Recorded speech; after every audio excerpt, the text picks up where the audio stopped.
Let me paint you a picture that you might recognize. It is the third week of July. The temperature has been above 90 degrees for 11 days straight. You have been traveling, or working, or just living your life, and the containers on your porch have not been watered in longer than you would like to admit. You step outside expecting the worst, and there they are, still standing, still green. Some of them actually blooming harder than when you left. Not because you did something right, because they are built for exactly this. That is not a fantasy.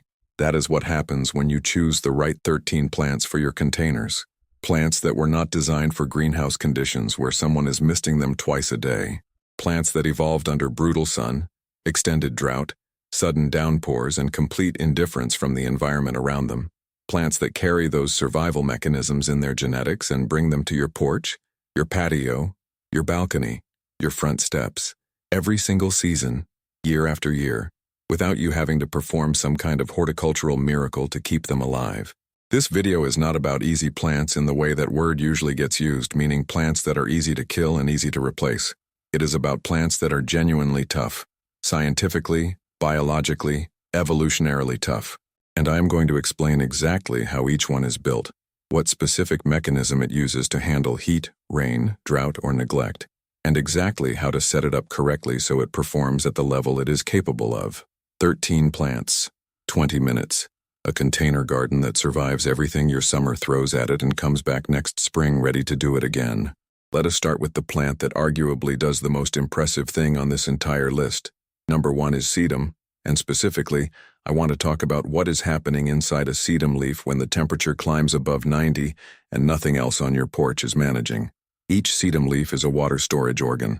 The cells inside are specialized to hold moisture the way a sponge holds water, releasing it slowly to the plant's own system during dry periods. This is crassulation acid metabolism, a photosynthesis pathway that succulents evolved specifically to handle heat and drought. At night, the plant opens its pores and takes in carbon dioxide. During the day, it keeps those pores closed to prevent moisture loss while photosynthesizing with the stored carbon dioxide from the night before. The result is a plant that functions in heat conditions that would cause most other container plants to shut down completely. Documented observations from university extension programs show established sedum surviving 6 to 8 consecutive weeks of zero supplemental watering and recovering without permanent damage. For a container plant in midsummer heat, that margin is essentially unlimited compared to everything else you are growing. Hardy in USDA zones 3 through 9. Autumn fire produces deep copper-pink flower clusters from September through November and holds its upright structure in containers without flopping. Dragon's blood grows low with vivid red foliage that intensifies dramatically as fall temperatures drop. Matrona is tall and architectural with burgundy stems and dusty pink blooms. Here is the single most important setup detail for sedum in containers. Rich, heavily fertilized soil is this plant's enemy. Lean, slightly poor soil with 30% coarse perlite mixed in is where it performs at its absolute best. Water deeply once at planting, then cut back to every 2 to 3 weeks through summer. When temperatures drop in fall, stop supplemental watering entirely and watch what the plant does with the cold. Number 2 is lavender, and the way lavender handles container life in harsh conditions is a function of where it came from. Lavender evolved on rocky Mediterranean hillsides where the soil holds almost no moisture, the sun is intense and unrelenting for months at a time, and rain, when it comes, drains away almost immediately through the shallow, stony ground. Every adaptation lavender has developed is for exactly those conditions. The silver coating on the leaves reflects intense sunlight and reduces surface temperature. The resinous aromatic oils in the foliage slow moisture evaporation. The root system is designed to penetrate between rocks to find moisture far below the surface. In a container, the most critical factor for lavender survival is drainage. Moisture-retaining potting soil is lavender's primary threat in a pot, not drought. The setup that makes lavender nearly indestructible in containers is mixing standard potting mix with 1/3 coarse perlite or horticultural grit before planting. Use containers with a minimum of 3 drainage holes. Never place saucers underneath. That single preparation step eliminates the most common cause of lavender failure in American container gardens. Hid coat for deep purple, compact, cold hardy to zone 5. Phenomenal for heat and humidity tolerance across zones 6 through 9. Grosso for the highest essential oil concentration and continuous bloom from June through August. Hardy in zones 5 through 8 depending on variety. Never fertilize lavender in containers. The essential oil concentration that creates both the fragrance and the natural insect-repelling properties actually increases when the plant is slightly hungry. Neglect is not just acceptable, it is the correct technique. Number 3 is Russian sage. This plant blooms continuously from July through October. 4 straight months of luminous blue-purple flowers on silver-white aromatic stems, even in the kind of heat and drought that causes most flowering perennials to shut down production entirely. Perovskia atriplycifolia evolved in the high desert and steppe environments of Central Asia, where temperatures swing dramatically. Rainfall is unpredictable, soil is thin and poor, and the wind is constant. It is built for exactly the kind of inconsistent, neglectful container care that real life imposes on even the most well-intentioned gardener. Hardy in zones 4 through 9. No pest pressure. Deer avoid it completely. Even after blooming ends in late fall, the silver architectural stem structure holds its form through winter and provides genuine visual interest when every other container on your porch looks empty and abandoned. 1 maintenance task per year. Cut back to 6 inches in late February or early March. That is the complete annual care requirement. The soil mix for Russian sage in containers mirrors the advice for lavender. Lean, well-draining, not heavily amended. Rich soil produces floppy, weak growth that underperforms dramatically compared to what this plant does in poor conditions. Plant it with the same lean mix, the same drainage emphasis, and watch it deliver 4 months of spectacular bloom with almost no attention from you. Number 4 is catmint, Walker's Low specifically. And this plant earns its place on this list through a combination of heat tolerance, drought recovery, deer resistance, and sheer pollinator magnetism that few other container perennials can match. Tapeta X Facini. Walker's Low produces lavender blue flowers over silvery gray aromatic foliage from late spring through midsummer. Then when you cut it back by half after the first bloom flush, it rebounds within 3 weeks with a second wave of flowers that carries through late summer, hardy in zones 4 through 8. The aromatic foliage oils serve the same function as lavenders, reducing moisture evaporation from the leaf surface and repelling browsing animals that evaluate plants by scent before attempting to eat them. Once established from a spring planting, Walker's Low handles 2 to 3 weeks without supplemental water in summer heat without significant decline.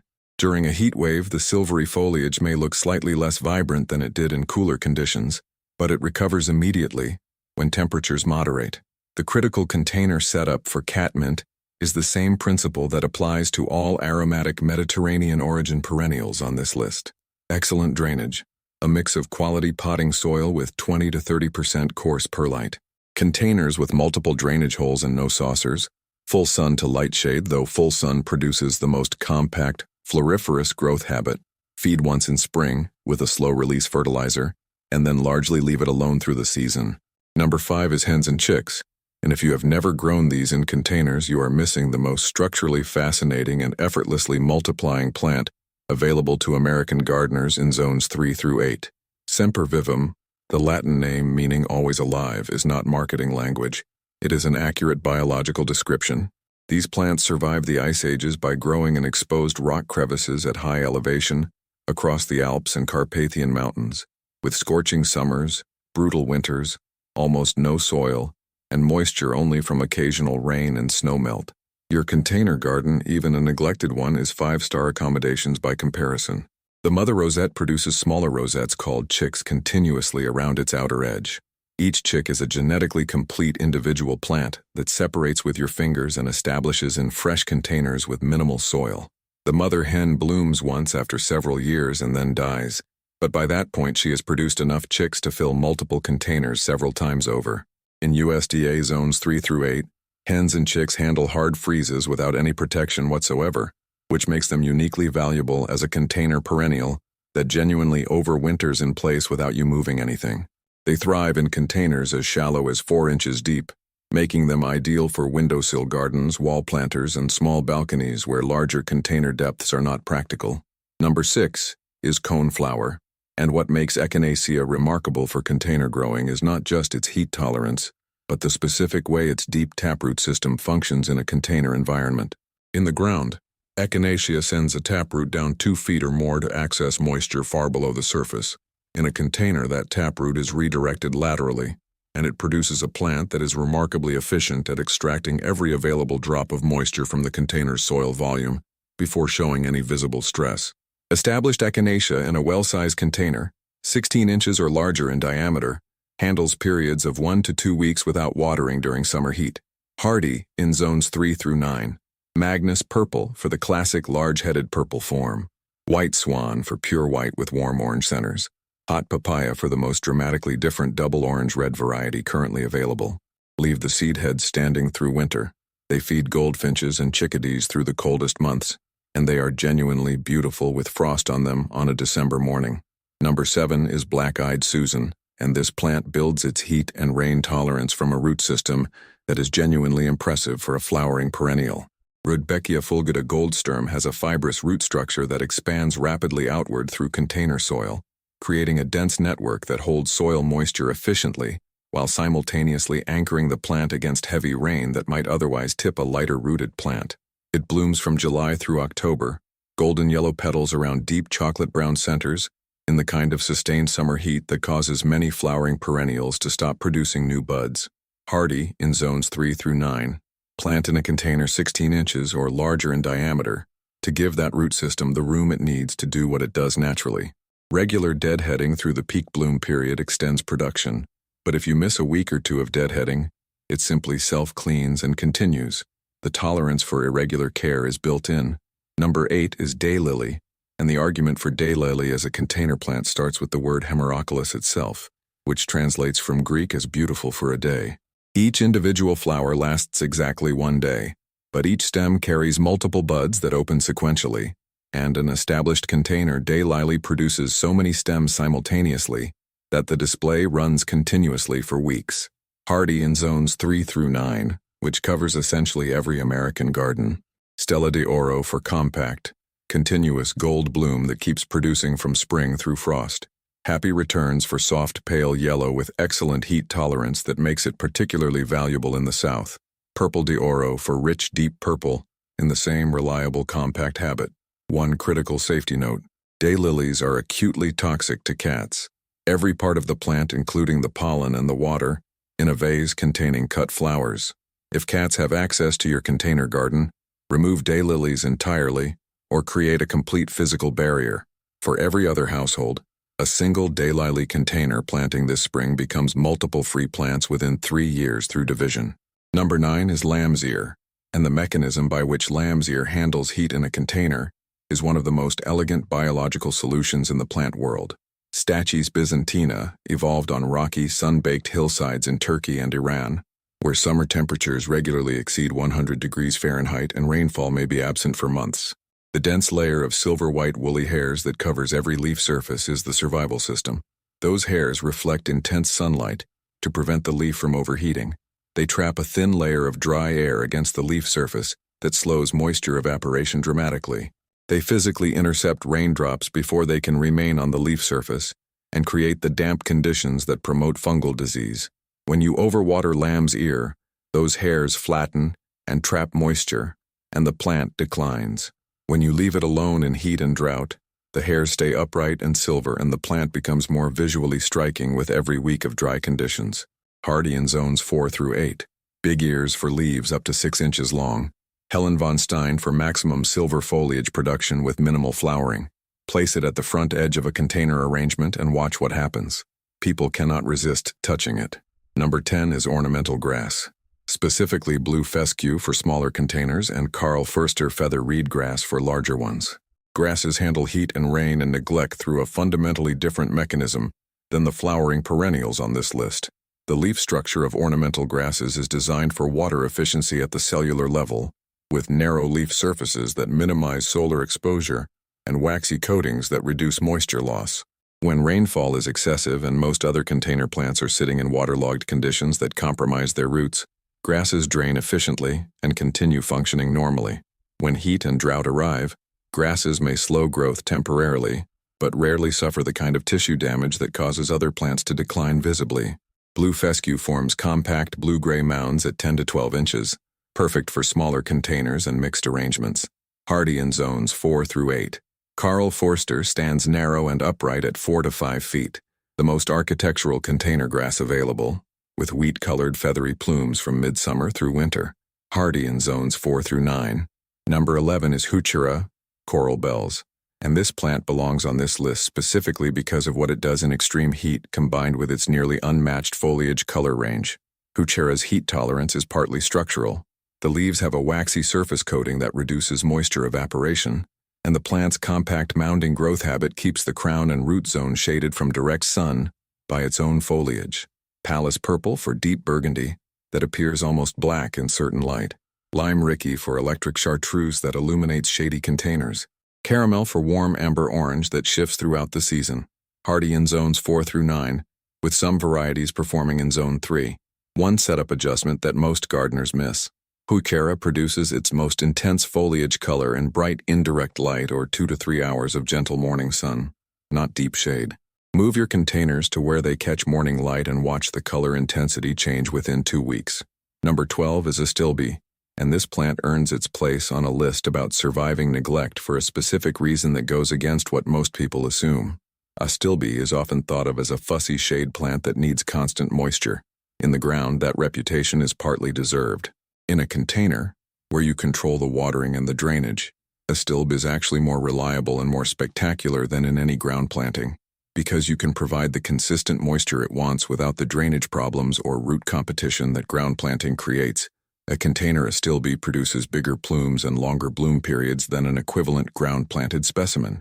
Hardy in zones 3 through 8, Bridal Veil for pure white feathery plumes that glow in shade, Fanal for deep red flowers above dark bronze foliage, one of the most dramatically beautiful color combinations in shade container gardening.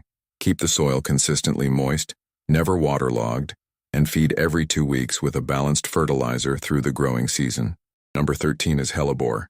And we are ending with this one deliberately because Hellebore does something none of the other 12 plants on this list can do. It blooms in winter. While every other container on your porch is dormant or empty, Hellebore is producing flowers. In zones 4 through 9, it blooms from December through April, the longest single bloom period of any perennial available to American container gardeners. Flowers in white, pink, burgundy, yellow, and near black. Evergreen foliage provides year-round structural interest in a container.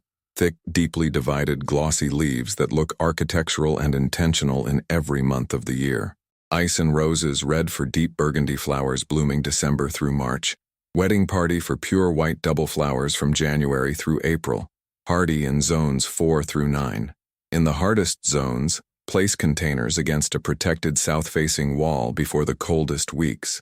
It handles shade, drought once established, poor soil, and temperatures well below zero once its root system is established in a large enough container. Now, every plant on this list shares a common requirement that determines whether their toughness actually translates into performance in your specific containers. The setup has to be right. And setup for tough container perennials comes down to 3 non-negotiable factors. Factor 1 is container size. Every plant on this list needs a minimum of 16 inches in diameter to express its full resilience. A sedum in a 10-inch pot needs water every day in summer heat. The same sedum in a 24-inch container needs water every 2 to 3 weeks. The thermal mass of a larger container also protects roots through winter cold far more effectively than a small pot. Size is not aesthetic preference. It is functional necessity for tough container performance.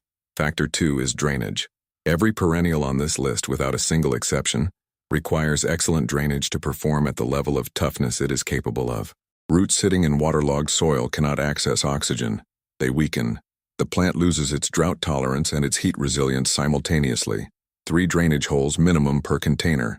A 2-inch layer of coarse gravel at the base before adding soil. Never saucers under drought-tolerant plants.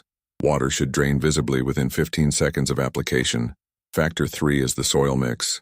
The recipe that works for every plant on this list is 50% quality potting mix, 30% coarse perlite, and 20% compost. This combination drains well, holds enough moisture for healthy root function, and provides a slow nutritional baseline without synthetic fertilizer overload. Each spring, remove the top 2 inches from each container and replace with fresh compost and slow-release granular fertilizer, 10 minutes per container, once per year. These 13 plants are not just survivors. They are the garden equivalent of a long-term relationship. They show up every spring without you having to go find them. They handle the hard weeks without complaint. They get stronger every year, and they ask for very little in return. Give them the right container, the right soil mix, and the right location, and the rest of it, The heat, the rain, the weeks when you forgot to water, the entire messy reality of real life lived alongside a garden is something they were built for. Now go put them in pots,